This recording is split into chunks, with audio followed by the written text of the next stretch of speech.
It wasn't the way humanity had envisioned first contact. No dazzling lights descending from the heavens, no benevolent beings sharing secrets of the universe. Instead, it came in the form of devastation, a crackling message broadcast across every communication channel on Earth. It was a warning wrapped in thinly veiled contempt, delivered in the alien equivalent of a sneer. The message arrived on a cold March morning, shattering the quiet hum of human life. In Times Square, the screens flickered to life. Radio stations dissolved into static, then coalesced into a language humanity had never heard but immediately understood. The words were sharp, invasive, bypassing the ear and etching themselves directly into the mind. Humans, your kind has been deemed a threat to galactic order. Your wars, your waste, your endless arrogance, your time is up. Surrender and we will integrate your species into the Great Concord. Resist and your annihilation will be swift. The message lingered in the air for a moment, followed by an image, a shimmering fleet of starships hovering in orbit. The ships were sleek, obsidian black, and bristling with weapons that radiated malice. They dwarfed Earth's largest satellites, their scale alone a declaration of superiority. Panic erupted. Nations scrambled to make sense of the ultimatum. Scientists dissected the message, military leaders convened in emergency sessions, and billions of ordinary people turned to social media in a collective hysteria. #AlienDoom trended within minutes. But for all the chaos, one thing became abundantly clear: surrender wasn't an option. The aliens had done their homework, or so they thought. Their message was tailored to instill fear, to break the will of humanity before the first shot was fired. They expected compliance. What they didn't account for was humanity's stubborn streak, the same streak that had driven them to survive ice ages, plagues, and 2 world wars. In Washington, D.C., the president addressed the nation, and by extension the world. Her voice was calm, measured, but there was a fire in her eyes. They think they can scare us into submission, she said, standing before the press corps. They think they can roll in here with their big ships and big threats and make us kneel. Well, I have news for them. Humanity doesn't kneel. Not to anyone. The speech went viral within minutes, a rallying cry that spread like wildfire. Other world leaders followed suit, pledging their support for humanity's defiance. For the first time in decades, nations set aside their rivalries. The United Nations convened an emergency session, and a single resolution was passed unanimously: Earth would not go quietly. The aliens underestimated humanity in more ways than one. They saw a divided planet, rife with conflict and discord. They saw a species still clinging to the outskirts of its solar system, with technology that paled in comparison to their own. They didn't see the scrappy ingenuity, the stubborn resilience, the sheer audacity that defined human nature. Humanity's response wasn't immediate, but it was decisive. Within hours of the broadcast, militaries across the globe were mobilizing. The skies above Earth turned into a frenzy of activity as satellites were repurposed, space stations fortified, and hastily built ships armed to the teeth. Scientists who had spent their lives dreaming of peaceful exploration found themselves drafting plans for war. In a cramped underground lab in Switzerland, Dr. Lina Kwan, a physicist specializing in quantum mechanics, stared at the alien broadcast on a loop.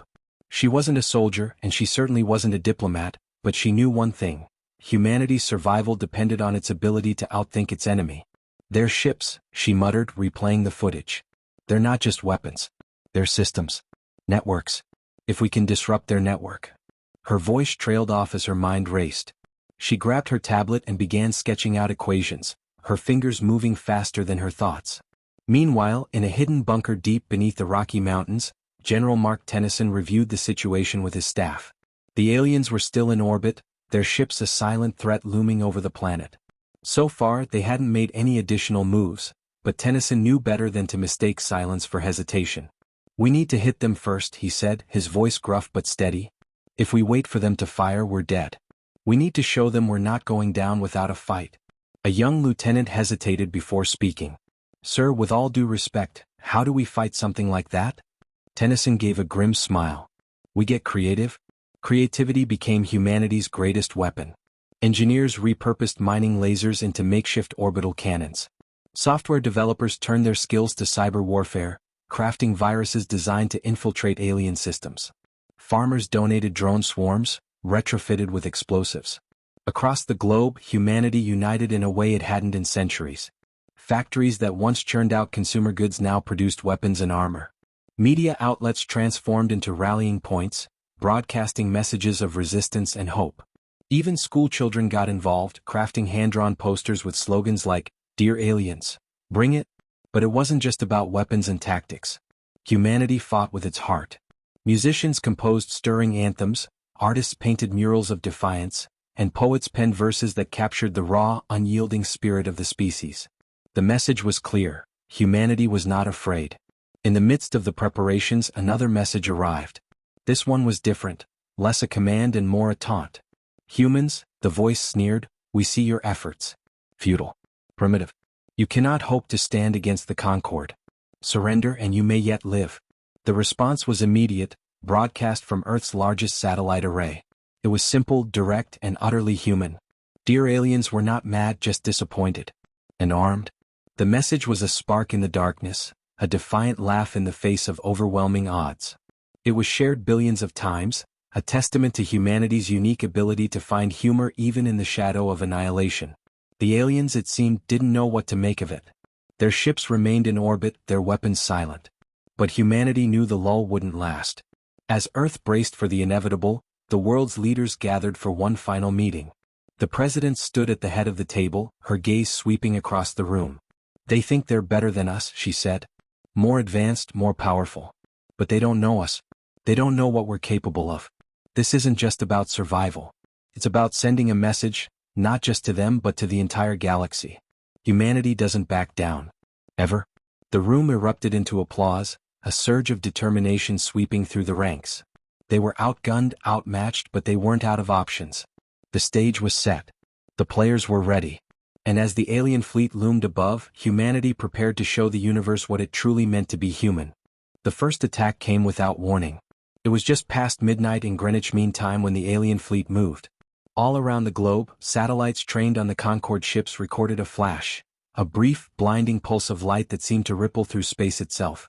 Seconds later, Earth's entire global communications network went dark.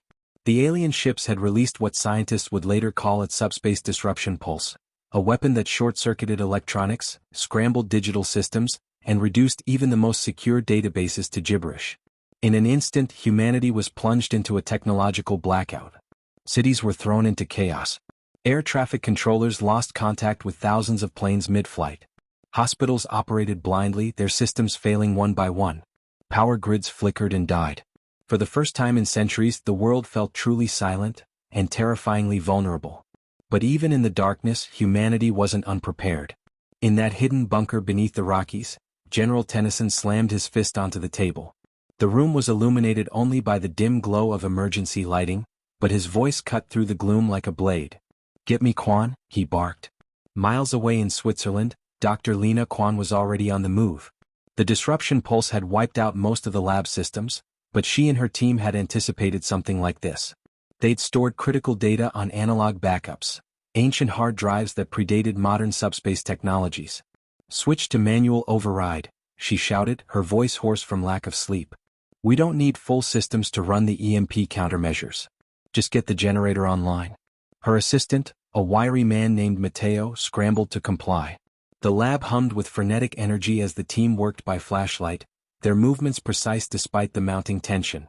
Above them, in orbit, the Concorde fleet prepared its next move. The alien ships were positioned in a staggered formation, like a web encircling the planet. They moved with eerie precision, their weapons systems glowing faintly as they charged. On the ground, humanity's patchwork defenses began to stir. In the United States, NORAD switched to its backup systems, scrambling fighter jets and launching hastily armed space drones. In China, an experimental railgun platform positioned in the Gobi Desert turned its sights skyward. Across Europe, missile silos opened like hungry mouths, their payloads ready to scream into the heavens. The first volley came from Earth. The Gobi railgun fired a hypervelocity slug, a chunk of tungsten traveling at Mach 25, straight at the largest Concorde ship. It struck true, slamming into the ship's hull with the force of a small asteroid. The explosion was blinding, a brief but satisfying display of human ingenuity. But when the dust cleared, the alien ship remained. Its shields shimmered, flickered, and held. The impact had left little more than a scorch mark. In response, the aliens retaliated. Beams of energy rained down from the Concorde fleet, searing the Earth's surface with pinpoint precision. Major military installations were the first targets, followed by power plants, airports, and even large cities. It was a calculated assault designed not to annihilate but to cripple. One of the beams struck the outskirts of Beijing, reducing a 10-mile radius to molten glass. Another carved through the Pacific Ocean, vaporizing water and sending shockwaves across the globe. Yet even as the destruction mounted, humanity fought back. In low Earth orbit, the International Space Station had been repurposed as a command hub. Captain Sofia Ramirez, a seasoned astronaut with a no-nonsense attitude, led the effort to coordinate the scattered human forces. Focus fire on their smaller ships, she barked into her headset, her voice steady despite the chaos. We can't crack their big shields, but the smaller ones might be vulnerable. Hit them hard, hit them fast. Around the globe, missiles launched in coordinated strikes.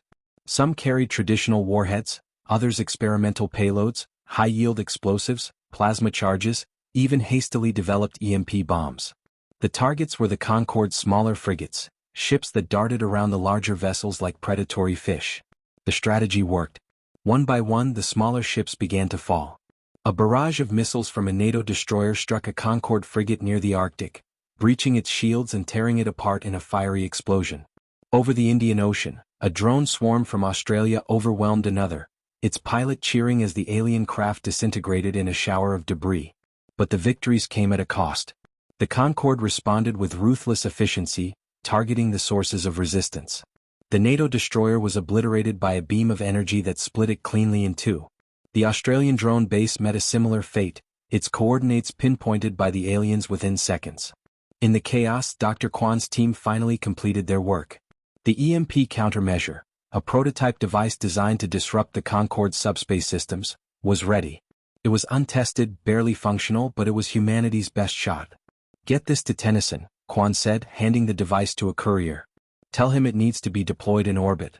The closer to their fleet, the better.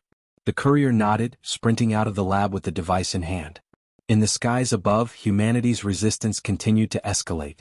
Fighter jets from around the world launched coordinated assaults, drawing fire away from civilian populations. On the ground, guerrilla tactics emerged, makeshift rocket launchers targeting alien drones, underground bunkers housing refugees and command centers.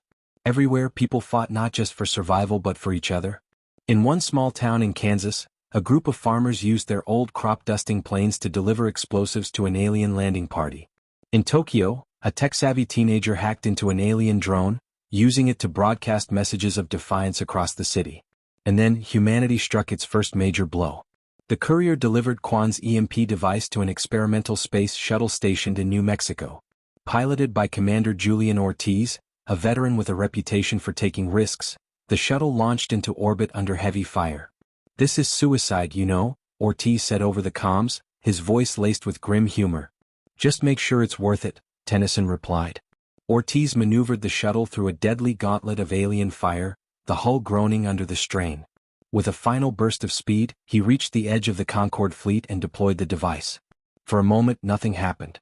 Then, a pulse of energy erupted from the device, spreading outward like ripples on a pond. The effect was immediate. The Concorde ships flickered, their shields sputtering and dimming. Smaller vessels lost power entirely, drifting lifelessly through space. Even the larger ships faltered, their weapon systems going offline. Earth's forces seized the opportunity. Missiles, railgun slugs, and plasma bursts tore into the vulnerable fleet. One of the massive ships, the same one that had shrugged off the Gobi railgun, finally succumbed, breaking apart in a cataclysmic explosion. Humanity had drawn blood. The battle was far from over. As the remaining Concorde ships regrouped, their retaliation promised to be devastating. In the control room beneath the Rockies, General Tennyson allowed himself a grim smile. "They wanted to see what we're capable of," he muttered. "Well, now they know." The first sign that the Concorde was reeling came in the form of silence. For the first time since the alien fleet had arrived, there were no new taunts, no displays of overwhelming superiority. Their ominous broadcasts had ceased, replaced by a wary quiet. But the stillness was deceptive. It was the kind of silence that follows a wounded predator, the brief pause before it strikes back with a vengeance. On Earth, humanity's forces didn't let up. The EMP pulse from Dr. Kwan's device had given them precious breathing room, but they knew the advantage wouldn't last. Across the globe, the fight shifted into overdrive. Factories worked around the clock, churning out weapons and drones. Military leaders coordinated through crude, hastily reassembled analog systems. Even amateur engineers joined the fray, building rudimentary weapons in their garages. In a makeshift command center hidden deep beneath the Swiss Alps, Dr. Quan pored over streams of data. Despite the blackout, humanity had managed to recover fragments of alien transmissions. These snippets painted a picture of disarray within the Concorde fleet. Their communication networks were compromised, their smaller ships scattered, and their once invincible shields flickering unpredictably. They weren't prepared for resistance, Quan murmured to herself, a hint of satisfaction in her voice. Lena, Matteo said, stepping into the room, his face drawn with exhaustion. Tennyson's on the line. He says the Concorde is regrouping? Quan nodded. She had expected as much. They won't make the same mistake twice. We need to hit them harder and fast. She turned back to her whiteboard, where a mess of equations and diagrams sprawled across the surface.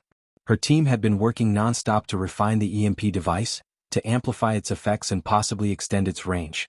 But they needed more time the Concorde wasn't likely to give them. Meanwhile, in orbit, the battle continued to rage. Commander Sofia Ramirez, now coordinating from a repurposed satellite network, watched as Earth's forces pressed their attack.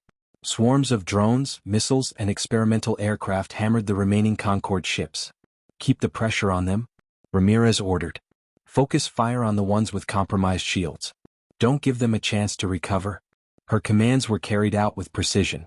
Over the Indian Ocean, a Concorde frigate faltered as a barrage of plasma rounds pierced its weakened defenses.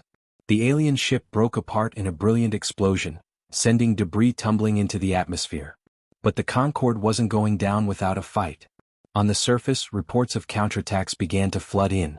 Alien landing parties deployed in strategic locations, targeting power plants, military bases, and key infrastructure. These ground forces were small but devastating, mechanized units equipped with energy weapons that cut through tanks and reinforced bunkers like paper. In the ruins of Berlin, a platoon of NATO soldiers fought desperately to hold their position against one such landing party. Lieutenant Maria Alvarez crouched behind the crumbling remains of a building, her rifle shaking in her hands. Around her, the air buzzed with the sound of alien weapons. "We can't hold this position," one of her soldiers shouted, panic in his voice. Alvarez gritted her teeth. "We're not retreating. Not yet." She glanced at the device strapped to her belt, a portable EMP prototype, based on Quan's designs. It was untested and unstable, but it was all they had. "Cover me," she yelled, breaking from cover and sprinting toward the alien machines. The Concorde mechs turned their attention to her, their weapons lighting up with deadly precision. But Alvarez was fast, her movements fueled by a mix of adrenaline and sheer defiance.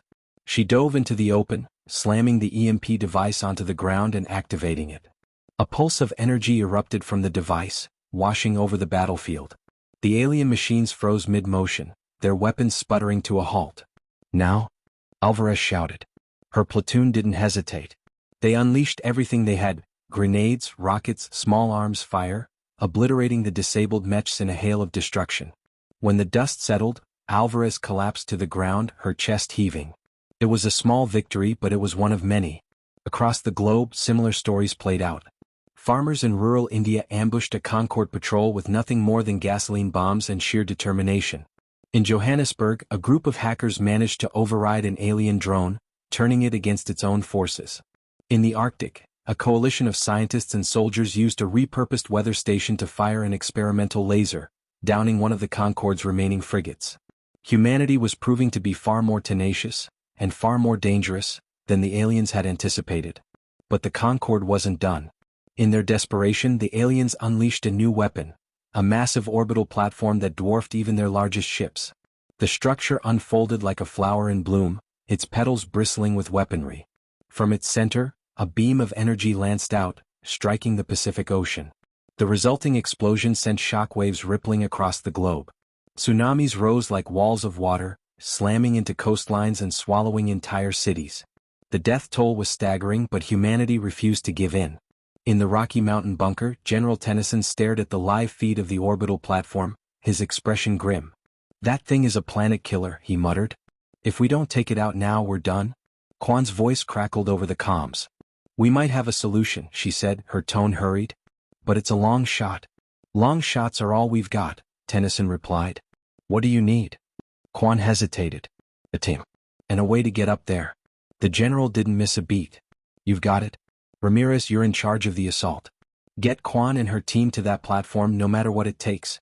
Above the chaos of Earth, humanity's forces prepared for their most dangerous mission yet, a direct assault on the Concorde's orbital platform. It was a gamble of staggering proportions, but it was the only chance they had. As the final preparations were made, Quan stared out the window of the shuttle that would carry her into the heart of the battle. Her hands trembled, but her eyes burned with determination. "They think they're invincible," she said quietly. "They're about to learn otherwise." The shuttle carrying Dr. Quan and her strike team hurtled through the chaos of orbit, dodging laser fire and debris from shattered Concorde vessels. Commander Sofia Ramirez piloted the craft with steady hands, her focus unshakable despite the carnage outside. Ahead loomed the Concorde's orbital platform, a monstrous construct that radiated menace. Its petals bristled with weaponry, each cannon capable of leveling a continent. Beneath its smooth surface pulsed an eerie, otherworldly glow, a stark reminder of the alien technology they faced. Quan clutched a reinforced case containing their final weapon, an amplified EMP device. It was designed to overload not just the platform systems but the entire Concorde fleet. Theoretically, it would disrupt their subspace technology, rendering their shields, weapons, and communication systems useless. Theoretically. Approaching drop zone, Ramirez announced. "This is as close as I can get without being turned into space dust." "Understood," said Captain Marcus Kane, the leader of the strike team. He was a grizzled veteran, his face etched with scars and resolve. Turning to the team he barked, "You know the drill. Get in, secure the platform, and cover Quan until she deploys the device. We do this fast and clean. No second chances." The shuttle shuddered as it docked onto the platform's surface. The hatch blew open and the strike team surged out into the vacuum of space, their suits' thrusters propelling them across the alien structure. Quan followed close behind, her heart pounding as she clutched the EMP device like a lifeline. The Concorde's defenses were waiting. Alien drones emerged from concealed hatches, their sleek forms darting through space with predatory grace. Energy beams sliced through the void, forcing the strike team to scatter. Kane and his soldiers returned fire, their plasma rifles lighting up the dark. "Keep moving," Kane shouted, his voice steady even as a drone exploded just feet away. Quan focused on the path ahead, her mind racing. The EMP device needed to be deployed at the platform's core, a reactor that powered not just the superweapon but the entire fleet. If they could reach it, they could end this war. But the aliens weren't making it easy. The team pressed forward, navigating a labyrinth of alien architecture. The platform was a maze of smooth corridors and glowing conduits, its design both beautiful and unnerving. The Concorde seemed to anticipate their every move, sending waves of drones and mechanized soldiers to intercept them. Kane's team fought valiantly, but the casualties mounted. One by one the soldiers fell, their suits punctured by alien fire. Each loss felt like a punch to Quan's chest, but she pushed forward, her determination fueled by their sacrifices. Finally they reached the reactor chamber. The room was vast, its walls pulsing with light. At its center stood the reactor, a massive sphere of energy suspended in midair, encased in a lattice of alien metal. It was beautiful and terrifying, its glow casting eerie shadows across the chamber. "We made it," Quan whispered, awe briefly overtaking her fear. But the Concorde wasn't done. From the shadows emerged a new threat, a towering alien figure clad in shimmering armor. Unlike the drones and mechs, this one radiated intelligence and malice. Its voice, when it spoke, echoed in their minds rather than their ears. "You have fought well, humans," it said, its tone almost respectful. "But your defiance ends here. You will not touch the core." Kane raised his rifle, his jaw tightening. "Quan, do your thing. We'll handle this."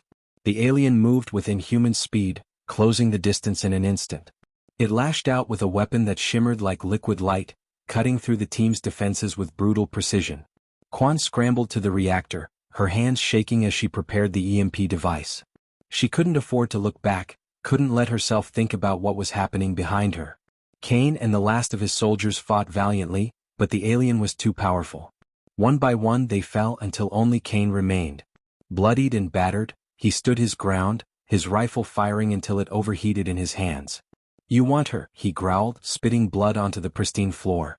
"You go through me?" The alien struck, its blade slicing cleanly through Kane's chest. He collapsed, a faint smile on his lips as he whispered, "Do it, Quan. Finish this." Quan didn't hesitate. She activated the EMP device, slamming it into the reactor. The alien turned, its expression shifting from triumph to alarm. "No," it roared, lunging toward her. But it was too late. The EMP device detonated, unleashing a pulse of energy that rippled through the platform and into the Concorde fleet. The reactor flared, its energy spiraling out of control. Alarms blared as the platform began to collapse, its systems failing one by one. Quan felt the shockwave before she saw it. The blast hurled her backward, slamming her into a wall. Her vision blurred, her ears ringing as she struggled to breathe. Through the haze she saw the alien collapse, its armor sparking and failing. Its weapon clattered to the ground as it convulsed, its form collapsing like a puppet with its strings cut. The platform shuddered violently, chunks of it breaking away and falling toward Earth's atmosphere. Quan knew she had seconds to escape. Using the last of her strength, she activated her suit's thrusters, propelling herself toward the docking bay. She barely made it onto the shuttle as the platform erupted behind her, a fiery explosion lighting up the void. Inside the shuttle, Ramirez turned to her, relief flooding her face. "You did it," she said. Quan collapsed into a seat, her body trembling. "We all did." The destruction of the orbital platform sent shockwaves, both literal and figurative, through the Concorde fleet. With their systems crippled, their shields failing, and their weapons offline, the alien ships were vulnerable for the first time. Earth's forces didn't waste the opportunity. Coordinated strikes from across the globe dismantled the fleet, ship by ship. By the end of the day, the once mighty Concorde Armada was little more than debris scattered across the stars. On the ground, the alien landing parties surrendered en masse. Without their ships to support them, they were no match for the enraged and united human resistance. In the days that followed, humanity began to rebuild. Cities rose from the ashes, alliances were forged, and the scars of war became a rallying cry for a stronger, more resilient future. In a quiet moment, Quan stood on a hill overlooking her destroyed lab, the wind tugging at her hair. She held a piece of alien metal in her hand, a fragment of the Concorde's once imposing fleet. "They thought they could break us," she murmured. "But they underestimated what it means to be human." And somewhere, far beyond the edges of the solar system, the remnants of the Concorde listened to the silence that now emanated from Earth. The humans had sent their message loud and clear. "We're not mad. Just disappointed, and armed ***. Would you like to refine anything further or discuss more ideas?